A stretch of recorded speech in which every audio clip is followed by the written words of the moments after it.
Hello guys. जैसा कि मैंने एक पहले वीडियो बनाई हुई थी जिसमें मैंने कहा था कि हम सिर्फ काम की बात करेंगे, जो कि एक बिजनेस एनवायरनमेंट के ऊपर थी। तो उसी अकॉर्डिंग मैंने एक नई वीडियो बनाई है जो कि ह्यूमन रिसोर्स मैनेजमेंट, जो आपके सेकंड सेमेस्टर की है, उसकी है। इसमें भी सिर्फ और सिर्फ हम वही टॉपिक्स को देखेंगे जो हमारे एग्ज़ाम्स में नेसेसरी हैं। बस फ़र्क ये है कि इस टॉपिक जो यूनिट 1 है हमारी, इसको हम पूरी तरह से कंप्लीट नहीं कर पाए हैं। ये आधी वीडियो पार्ट्स में रहेगी। ये पार्ट 1 है, पार्ट 2 जल्दी आपको मिल जाएगा। चलिए शुरू करते हैं। सबसे पहला टॉपिक है हमारा एच आर एम यानी कि ह्यूमन रिसोर्स मैनेजमेंट। ये एक प्रोसेस है जिसमें ह्यूमन रिसोर्सेज को इफ़ेक्टिवली और एफिशिएंटली यूज़ करना, जिससे ऑर्गेनाइजेशंस के जो गोल्स सेट हैं उनको अचीव किया जा सके। अब एच एक प्रोसेस है जिससे हम लोगों को, यानी कि जो हमारे ह्यूमन रिसोर्सेज हैं, उनको हम इस अकॉर्डिंग या इस मैनर में हम मैनेज कर सकें जिससे कि वो अपना ऑर्गेनाइजेशन में बेस्ट दे पाएँ और हेल्प कर पाएँ हमारे साथ गोल्स को अचीव करने में। इसके लिए क्या होता है, एचआरएम के प्रोसेस को फॉलो करने के लिए या एक कंप्लीट करने के लिए हर कंपनी एचआर मैनेजर्स को हायर करती है, जो कंपनी में काम करने वाले लोग यानी कि ह्यूमन रिसोर्सेज को समझ सकें, साथ ही साथ उनको हर तरह से सपोर्ट करना, जिससे उनके माइंड में कभी भी ऑर्गेनाइजेशन के लिए कोई नेगेटिव फैक्टर फॉर्म ना हो। एचआर मैनेजर का मेनली एक यही वर्क रहता है कि वो ऑर्गेनाइजेशन में काम करने वालों के मन में पॉजिटिव एनवायरनमेंट बनाए रखे। ये एक ऐसा प्रोसेस है जिसमें रिक्रूटमेंट, सिलेक्शन, एम्प्लॉयज़ का इंडक्शन यानी कि उन एम्प्लॉयज़ का वेलकम, उनको पोजीशन प्रोवाइड करना उनकी स्किल्स के अकॉर्डिंग, उनको ट्रेनिंग एंड डेवलपमेंट देना, एम्प्लॉयज़ की परफॉर्मेंस को रिव्यू या इवेल्युएट करना, उनको कंपनसेशन देना, एम्प्लॉयज़ का बेनिफिट, एम्प्लॉयज़ का मोटिवेशन, उनके अच्छे रिलेशंस को बनाए रखना, उनकी सेफ्टी, उनका वेलफेयर, उनकी हेल्थ का ध्यान रखना, ये सब ही चीज़ें एचआरएम के अंडर आता है। और इन सब चीज़ों को मैनेज करने या इन सब चीज़ों के मैनेजमेंट को बोला जाता है ह्यूमन रिसोर्स मैनेजमेंट। सिर्फ एचआरएम समझ लेने से आप ये समझिए कि लगभग अपनी कॉमन सेंस को लगा करके आप बहुत सारी चीज़ें खुद में खुद समझ जाएंगे। चलिए मैं नेक्स्ट टॉपिक की बात करता हूँ। नेक्स्ट टॉपिक है हमारा nature of human resource management. अब बात करते हैं एचआरएम के नेचर की। तो देखिए, सबसे पहले मैं आपको एक छोटी सी चीज़ क्लियर करना चाहता हूँ। एचआरएम को समझने के लिए ना एक बहुत बेसिक सी चीज़ है जो आपको ध्यान में रखनी है, और वो है कॉमन सेंस। अगर आप वर्ड्स के मीनिंग को समझ पा रहे हैं तो आप बहुत जल्दी और बहुत ईजीली इन सब टॉपिक्स को समझ सकते हैं, वो भी बहुत आराम से। साथ ही साथ आपको ये हेल्प करेगा ईजिली आंसर्स लिखने में भी, तो आप आंसर्स भी बहुत अच्छे से लिख पाओगे। अब चलिए हम शुरू करते हैं इस वाली चीज़ को। मैं आपको सबसे पहला टॉपिक ही बता दूं कि जो नेचर है एचआरएम का, वो है अ पार्ट ऑफ मैनेजमेंट डिसिप्लिन। अब देखिए, सबसे पहला पॉइंट है यहाँ, it is a part of management discipline. अब मैनेजमेंट तो आप सभी जानते हैं, तो बचा हुआ एक वर्ड आपको समझना है और वो है डिसिप्लिन। अब कॉमन सेंस लगाकर डिसिप्लिन को अगर हम मीनिंग वाइज समझें या उसको रिलेट करें इस ऑर्गेनाइजेशन में या किसी भी ऑर्गेनाइजेशन में, तो अब देखिए मैं आपको मेन समझाता हूँ। मैनेजमेंट के सभी कॉन्सेप्ट्स, प्रिंसिपल्स और टेक्निक्स के अकॉर्डिंग चलता है। तो बस वही करना है कि जो प्रिंसिपल्स, जो कॉन्सेप्ट्स, जो टेक्निक्स हैं जो मैनेजमेंट बनाता है, एचआरएम उनको अपने ह्यूमन रिसोर्सेज यानी कि जो लोग हैं उन पर अप्लाई करे और उनसे करवाए। अगर सारे कॉन्सेप्ट्स, प्रिंसिपल्स, टेक्निक्स जो ऑर्गेनाइजेशन में सेट हैं, उन सब के अकॉर्डिंग अगर एचआरएम का जो यानी कि मैनेजमेंट है, ह्यूमन रिसोर्स मैनेजमेंट है, वो उन सब ह्यूमन रिसोर्सेज को मैनेज करवाएगा उस चीज़ में कि आप इस कॉन्सेप्ट के अकॉर्डिंग या जो कंपनी के जो गोल्स बने हुए हैं या कंपनी की जो टेक्निक्स बनी हुई हैं या जो कंपनी के प्रिंसिपल्स हैं, उन सबको फॉलो करके चलना है। और इन्हीं सब चीज़ों के कंबाइंड फॉर्मेट को हम बोलते हैं डिसिप्लिन।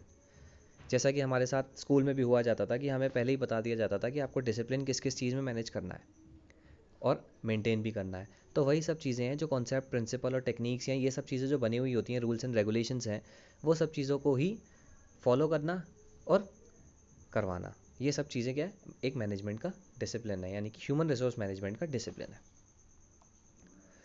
तो सेकंड पॉइंट देखते हैं, कंसर्न विद पीपल। अब यहाँ भी सेम मीनिंग समझना है। एचआरएम का फोकस होता है ह्यूमन रिसोर्सेज पे, यानी people working in an organisation. अब वो चाहे ग्रुप्स हो या फिर इंडिविजुअल्स, एचआरएम का ये फोकस होता है कि हर एक जो बंदा है, हर एक जो पर्सन है, वो अपनी असाइंड जॉब पर तरीके से वर्क करे ताकि रिजल्ट्स बहुत अच्छे से प्रोड्यूस हो पाए, प्रोडक्टिविटी आ पाए। पॉइंट नंबर थर्ड है हमारा डेवलपमेंट ओरिएंटेड। एचआरएम का प्लान या मेन एम होता है एम्प्लॉयज़ के पोटेंशियल को डेवलप करना, जिसके लिए वो उनको वैरायटी ऑफ ट्रेनिंग्स देते हैं जिससे एम्प्लॉयज़ की स्किल्स को डेवलप किया जा सके। अब देखिए यहाँ पे भी वही चीज़ आ रही है, डेवलपमेंट। और अभी मैंने आपको जस्ट क्या समझाया कि ट्रेनिंग देना जिससे कि वो डेवलप हो पाए। नेक्स्ट पॉइंट देखते हैं, कंटिन्यूस प्रोसेस। तो एचआरएम का मतलब कोई वन टाइम जॉब या एफर्ट नहीं है। कंटिन्यूस यानी कि कोई चीज़ ऐसी जो कंटिन्यू में चलती रहे। तो यही एक बात है कि ये कंटिन्यू वर्किंग प्रोसेस है। ऐसा नहीं है कि डेली 1 घंटा या 1 वीक देने में 1 दिन प्रैक्टिस किया हो तो हो गया। यहाँ कॉन्स्टेंट एफर्ट देने हैं अपने, यहाँ कॉन्स्टेंटली अवेयरनेस दिखानी है, यहाँ चाहिए होती है ह्यूमन रिलेशंस को समझने के लिए, और उन सभी चीज़ों को बांट कर साथ चलाने में भी उनकी इम्पोर्टेंस भी समझनी पड़ेगी। यहाँ पे डेली वर्किंग का काम है, डे टू डे वर्किंग चलनी पड़ेगी एचआरएम के प्रोसेस की, तभी वो अच्छे से फॉलो हो पाएगा, तभी गोल्स भी अचीव हो पाएंगे, तभी एक एफिशिएंट मैनर में भी काम हो पाएगा। तो कंटिन्यूस प्रोसेस यानी कि हर चीज़ डे टू डे वर्किंग, यानी कि जो भी काम होगा वो कंटिन्यू बेसिस पे ही रहेगा। नेक्स्ट पॉइंट है हमारा कॉम्प्रिहेंसिव फंक्शन। कॉम्प्रिहेंसिव का मतलब होता है कंप्लीट एंड ब्रॉड। तो ये मैनेजमेंट के हर लेवल को कवर करता है, चाहे वर्कर्स हों या फिर सुपरवाइजर्स, ऑफिसर्स हों या फिर मैनेजर्स का हर एक लेवल। एचआरएम का वर्क इक्वली इम्पॉर्टेंट रहता है उन सब पे। लास्ट पॉइंट है हमारा directed towards achievement of objectives, यानी कि ऑर्गेनाइजेशंस के जो ऑब्जेक्टिव्स हैं जो सेट करे हुए हैं ऑलरेडी, उनको अचीव करना भी एक मेजर फंक्शन रहता है एचआरएम का। हर तरह की टूल्स एंड टेक्निक्स को अप्लाई करके और सभी लोगों को मैनेज करके उन सब चीज़ों को अचीव करना है जो ऑब्जेक्टिव्स सेट करे हुए हैं। स्कोप ऑफ एचआरएम, सबसे पहला पॉइंट है हमारा लेबर और पर्सनल एस्पेक्ट। ये बहुत एक कॉमन सा पॉइंट है जो हम शुरू से पढ़ते आ रहे हैं कि HRM is concerned with man power planning, recruitment, selection, placement, transfer, promotion, training and development, employees का ले ऑफ या रिट्रेंचमेंट या उनका रेम्यूनरेशन या इंसेंटिव्स जो दिए जाते हैं उनको, ये सब चीज़ों पे फोकस करने वाली चीज़, यानी कि एचआरएम का स्कोप इन्हीं सब चीज़ों पे बेसिकली जो ये फर्स्ट पॉइंट है लेबर और पर्सनल एस्पेक्ट, उस पर रहता है। नेक्स्ट पॉइंट है हमारा वेलफेयर एस्पेक्ट। एचआरएम की हर एक वर्क ये भी रहती है कि वो ऑर्गेनाइजेशन में काम करने वाले हर एक एम्प्लॉयज़ के वेलफेयर के लिए भी सोचे। ऐसा नहीं कि उनसे सिर्फ काम ही काम निकलवाता रहे। तो इस पॉइंट पे वो डील करती है कि एम्प्लॉयज़ की जो वर्किंग कंडीशंस हैं उन पर भी वो ध्यान दे पाए अच्छे से, और ऐसी बहुत सारी एमिनिटीज़ होती हैं वो प्रोवाइड करती हैं वेलफेयर के पार्ट पे, जैसे कि हुई आपकी कैंटीन, रेस्ट रूम्स, एम्प्लॉयज़ का या लेबर का हाउसिंग, ट्रांसपोर्ट फैसिलिटीज़, या फिर आपकी मेडिकल असिस्टेंस, उनकी हेल्थ एंड सेफ्टी, यही सब चीज़ें। नेक्स्ट पॉइंट आता है हमारा इंडस्ट्रियल रिलेशंस आस्पेक्ट। यहाँ पर एचआरएम एक तरह से पेरेंट्स की तरह काम करती है। जैसे मान लीजिए एक फैमिली में 4 भाई हैं और 2 की लड़ाई हो जाती है, और वहाँ चारों भाइयों में 2-2 की टीम फॉर्म हो जाती है। तो वहाँ पेरेंट्स का क्या रोल रहता है कि उन डिस्प्यूट्स को जो ऑलरेडी भाइयों के बीच में रह गए हैं उनको सॉल्व करें और चीज़ों को समझना और मैनेज करने का काम करें। तो सिमिलरली ऑर्गेनाइजेशंस में भी बहुत वैरायटी के डिस्प्यूट्स जो हो जाते हैं उनको सेटल करना, यूनियन मैनेजमेंट्स के जो रिलेशंस हैं उनको मेंटेन करना, जितनी भी प्रोटेस्ट वगैरह होती है उन सबको प्रिवेंट करके चलना एक मेजर पार्ट बन जाता है एचआरएम का। तो इंडस्ट्रीज़ में जितने भी रिलेशंस हैं उन सबको भी मना करके चलना। नेक्स्ट पॉइंट है हमारा रिक्रूटमेंट एंड सिलेक्शन। सबसे पहले ये मैंने आपको चीज़ बता दी थी कि ये एक मेन पार्ट होता है जो कि रिक्रूटमेंट और सिलेक्शन होता है, क्योंकि राइट पर्सन को राइट जॉब के लिए हायर और सिलेक्ट करना एक मेजर कंसर्न रहता है। नेक्स्ट पॉइंट है हमारा ट्रेनिंग एंड डेवलपमेंट। ट्रेनिंग का मतलब यहाँ एम्प्लॉई को उसकी एक्चुअल पोजीशन के अकॉर्डिंग ट्रेनिंग देना, ताकि एम्प्लॉय का डेवलपमेंट हो पाए और प्रोडक्टिविटी इंक्रीज़ हो पाए ऑर्गेनाइजेशन की। एम्प्लॉय कंपनसेशन, यहाँ पे क्या है, कंपनसेशन जैसे कि सैलरीज, वेजेस और वैरायटी ऑफ बेनिफिट्स जो एम्प्लॉयज़ को अपने काम करने के रिटर्न में मिलनी चाहिए। जैसे एनुअल सैलरी हो गई, अगर ओवर टाइम करता है तो उसकी आर्ली वेजेस हो गई, या इंसेंटिव्स हो गए अगर वो कुछ अच्छा अचीव करता है, या फिर आप मान लीजिए एम्प्लॉयज़ को बोनस प्रोवाइड करना। तो ये सब उनके लिए एक एक्स्ट्रा में प्रोवाइड किया जाता है, उनके लिए कंपनसेशन के तौर पे दिया जाता है ताकि वो मोटिवेटेड रहें। तो ये भी एक पार्ट होता है एचआरएम का, एम्प्लॉय मोटिवेशन। अब मोटिवेशन ऑफ एम्प्लॉयज़ एक मेजर टर्म होता है किसी भी एंटरप्राइज या ऑर्गेनाइजेशन में। एम्प्लॉयज़ का मोटिवेटेड रहना बहुत ज़रूरी है, बहुत ही ज़्यादा ज़रूरी है। तो एचआरएम एम्प्लॉयज़ मोटिवेशन पे बहुत डीपली फोकस करती है ताकि एम्प्लॉयज़ हैप्पी और सेटिस्फैक्शन के साथ अच्छे से प्रोडक्टिविटी और रिजल्ट्स को, जो रिजल्ट्स फॉर्म होंगे उनको बेटरली परफॉर्म कर पाए और उनको अचीव करने में ऑर्गेनाइजेशंस को दे पाए। तो ये रहते हैं सारे आपके स्कोप। अब नेक्स्ट बात करते हैं हम फंक्शंस ऑफ एचआरएम की।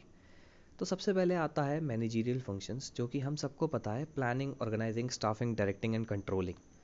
प्लानिंग की बात करें तो प्लानिंग सीधा सीधा एक प्रोसेस है ऑर्गेनाइजेशन गोल्स को डिटरमाइन करना और प्री प्लान्ड होकर पॉलिसीज़ एंड प्रोग्राम्स को जनरेट करना, जिससे हम उन गोल्स को अचीव कर पाएँ। या यूँ कह लीजिए कि सभी चीज़ों को प्लान करके चलना जिससे कि हम आगे आने वाले गोल्स को अचीव किया जा सके।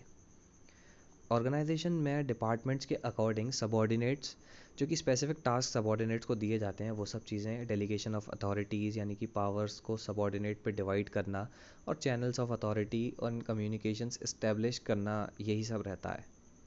स्टाफिंग के अंदर डिसीजन होता कि किस टाइप के लोगों को हायर किया जाएगा, कैसे रिक्रूटमेंट होगा, कैसे सिलेक्शन प्रोसीजर फॉलो किया जाएगा, कैसे परफॉर्मेंस स्टैंडर्ड्स को सेट करना है, उनका कंपनसेशन कैसा होगा, परफॉर्मेंस इवैल्यूएशन कैसा होगा, एम्प्लॉयज़ की काउंसलिंग, उनकी ट्रेनिंग, उनका डेवलपमेंट किस अकॉर्डिंग रहेगा।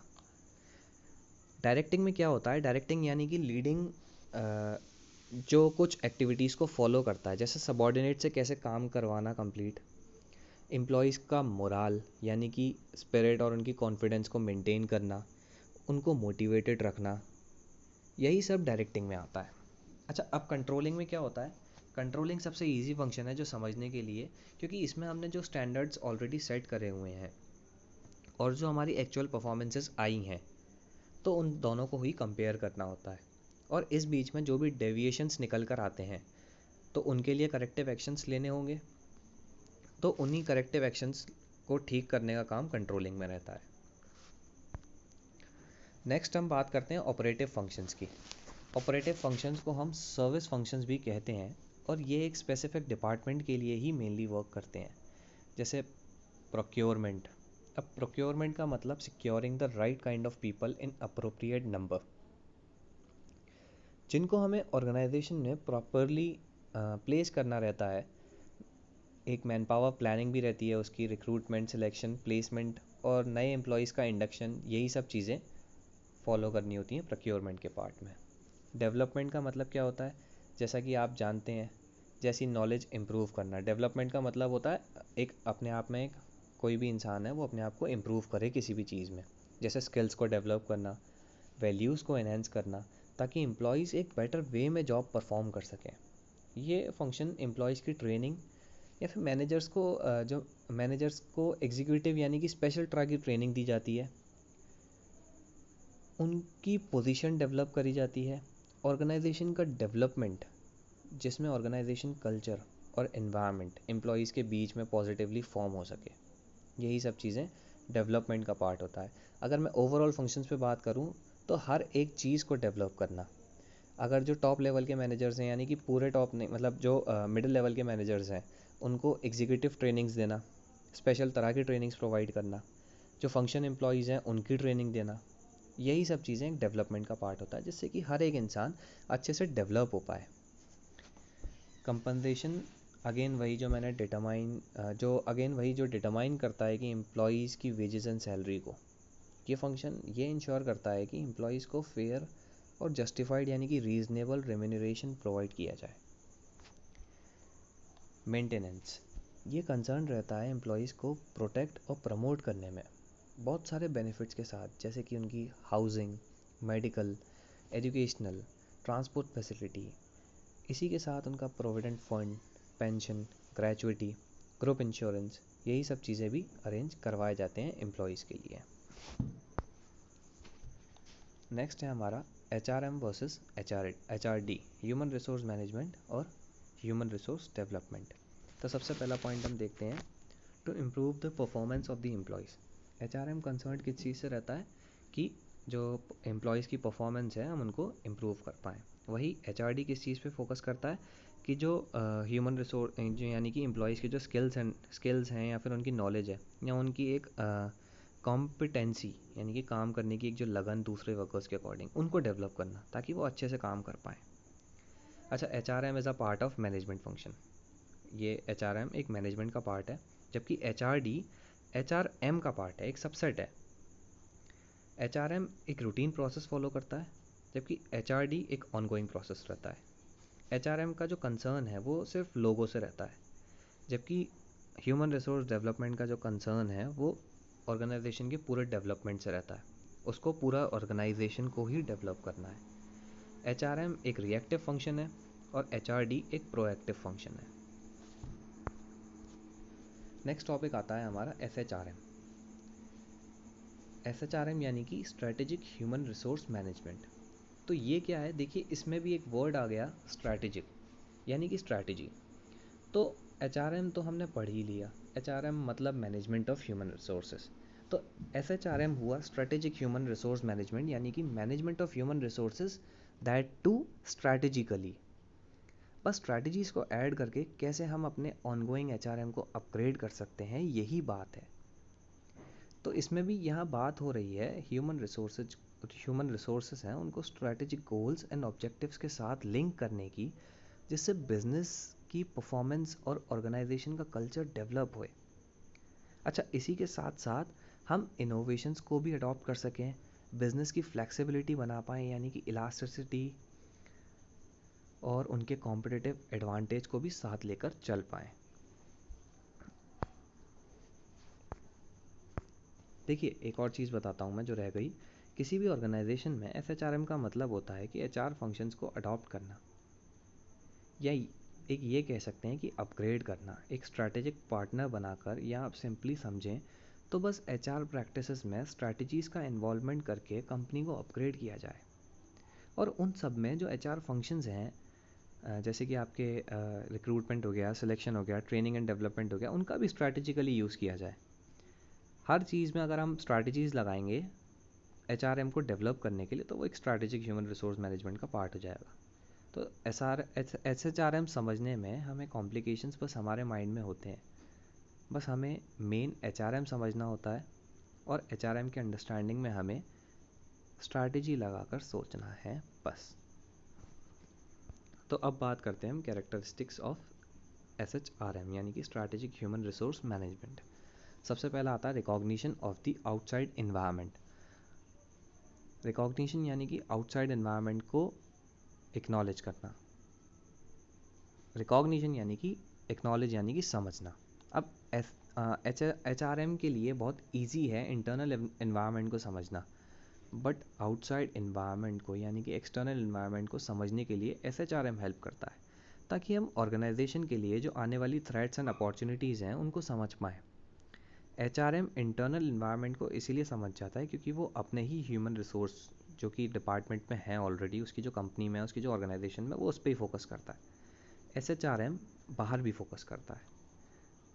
तो SHRM बहुत क्लियरली रिकॉग्नाइज कर लेता है थ्रेट्स एंड अपॉर्चुनिटीज़ को, और वो भी एरियाज़ के अकॉर्डिंग, जैसे कि लॉज के अकॉर्डिंग या इकोनॉमिक कंडीशंस के अकॉर्डिंग हुए, डोमेस्टिक या इंटरनेशनल पॉलिसीज़, या उन पॉलिटिकल फोर्सेस क्या क्या रहेंगे डोमेस्टिक और इंटरनेशनल लेवल के, या फिर उनकी टेक्नोलॉजी कैसे अकॉर्डिंग रहेगी।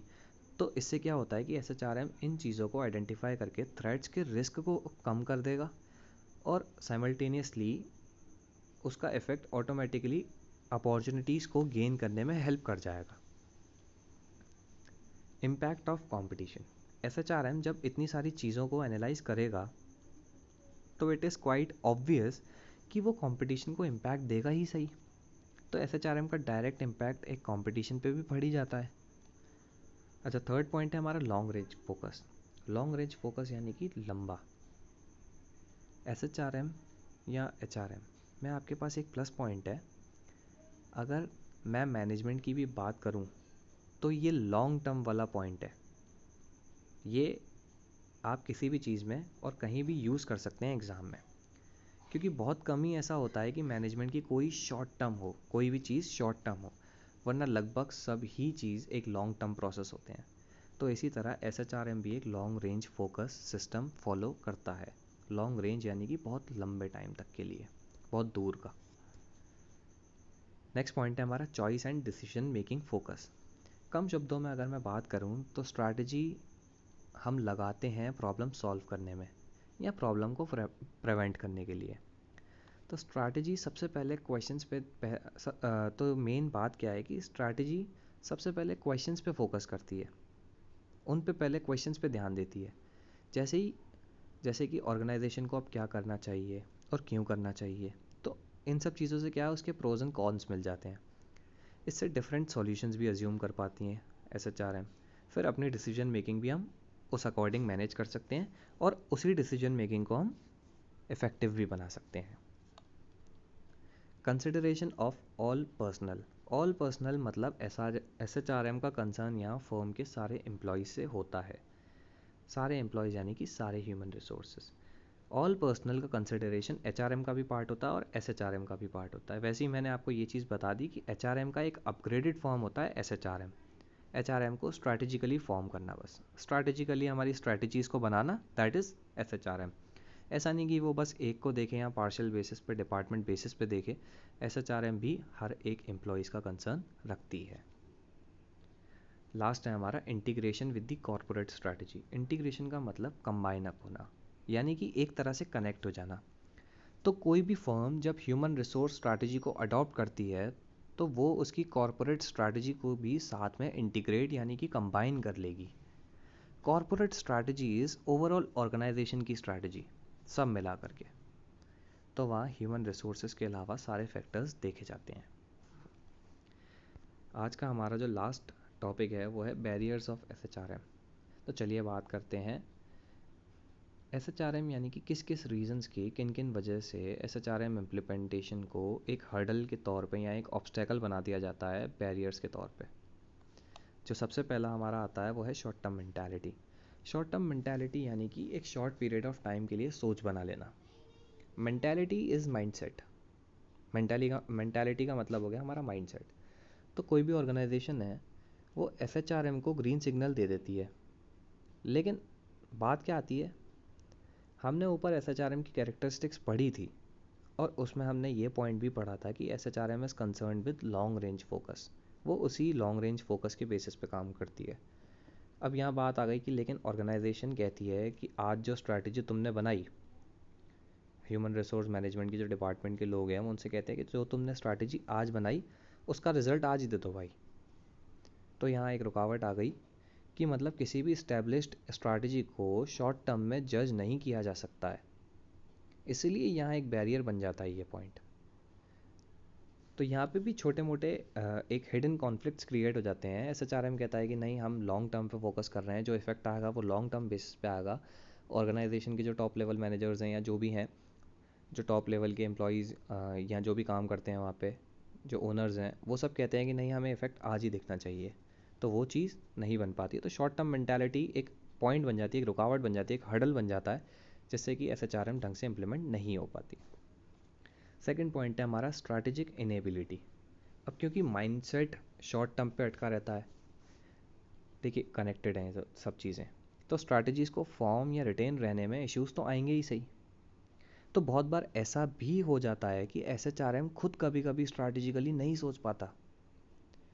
बहुत सारे इश्यूज़ ऐसे हो जाते हैं, या फिर वो अपनी इनकेपेबिलिटीज़ के अकॉर्डिंग प्रॉपर स्ट्रेटजीज फॉर्म नहीं कर पाते।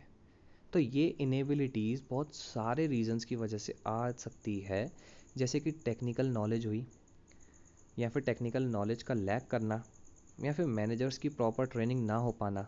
तो ये भी एक पार्ट हो जाता है इनेबिलिटी का। ताकि अगर मैं इनेबिलिटी को भी समझूँ मैं सीधे सीधे शब्दों में, तो एक ग्रीन सिग्नल ना मिल पाना।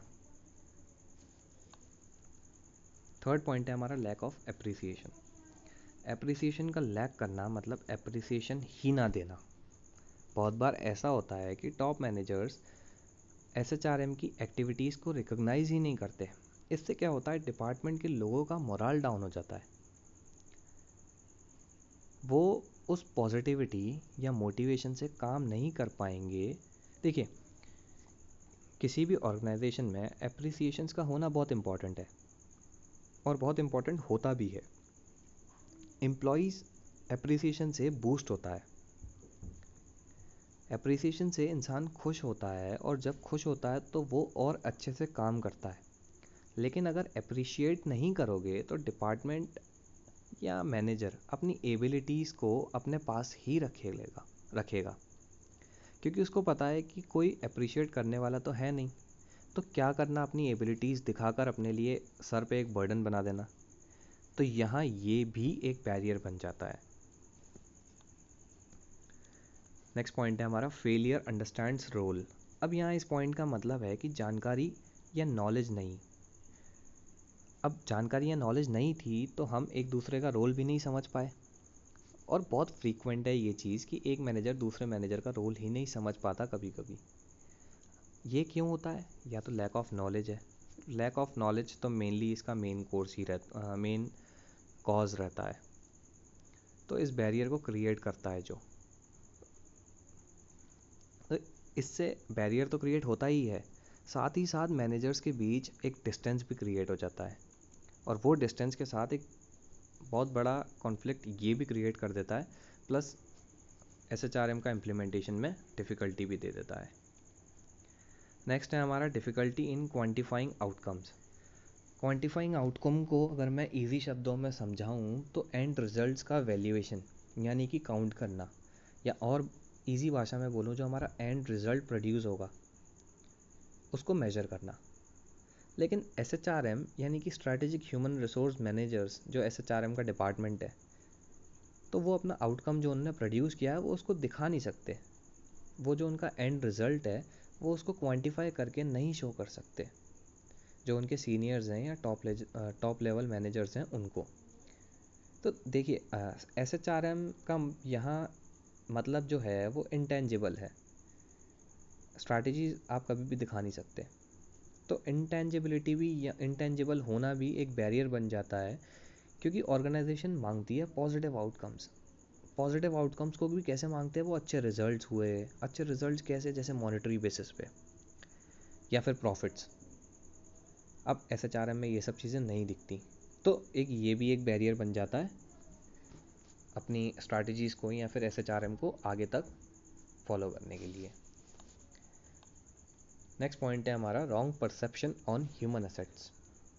ऑर्गेनाइजेशन ये सोचता है कि ह्यूमन असेट्स पे यानी कि ह्यूमन रिसोर्सेज पे इन्वेस्ट करना is high risk.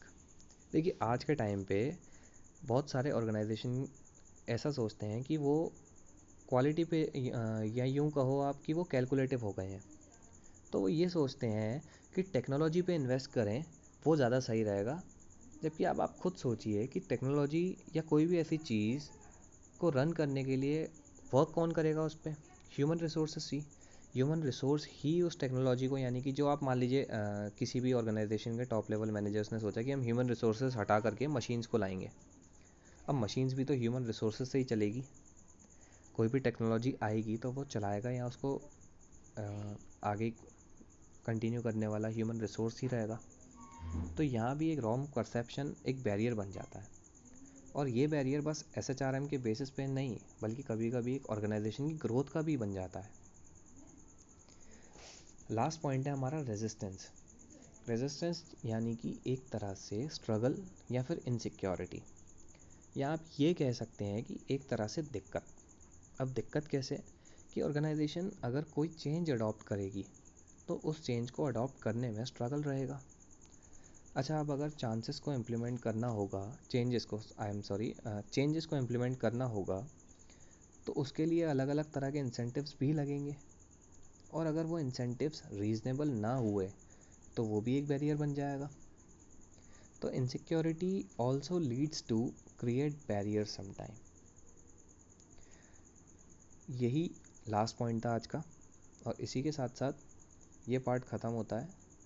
Keep subscribing for more updates. Thank you.